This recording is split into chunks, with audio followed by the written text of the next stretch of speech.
ලොකු සද්දයක් ආවා. ඊට පස්සේ ඔක්කොම කට්ටිය බස් එක මැද පහත් වුණා. ඊට පස්සේ වෙඩි තිබ්බ සද්දය ආවා.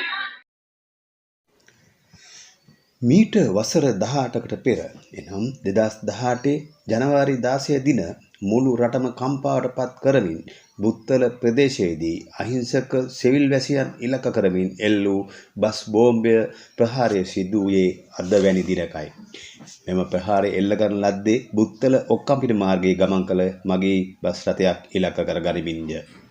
මාර්ගයේ අසල අටවා තිබූ ක්ලේමෝ බෝම්බයක් පුපුරවා හැරීමෙන් අනතුරුව මෙම රථයේ සිටි පිරිසට වෙඩි ප්‍රහාරයක් දෙල්ල කර අතර එම ප්‍රහාරයෙන් පසු එම ස්ථානයේ වෙත ළඟා වූ සහන සේවකයින් ඉලක්ක කර තවත් ප්‍රහාරයක් එල්ල කිරීමට තරම් ත්‍රස්තවාදීන් සැහැසි විය. මෙම ප්‍රහාරයෙන් අහිංසක සීල් වැසියන් 28කට වැඩි පිරිසක් මිය ගිය අතර ඔවුන් අතර පාසල් ළමුන් මෙන්ම කුඩා දරුවන්ද විය.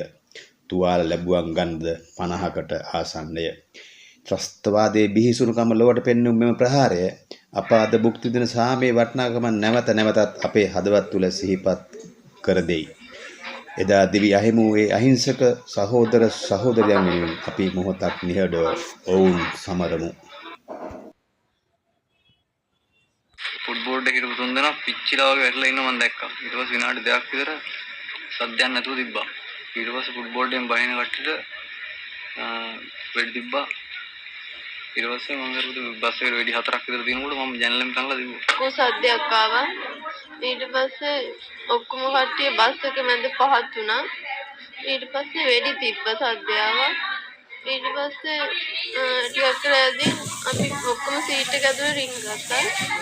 ඊට පස්සේ ටිකක් කරද්දී මම ඔළුව උස්සලා බලනකොට කට්ටියක් දුවනවා දැක්කා. ඒ කට්ටියට වෙඩි තිබ්බා.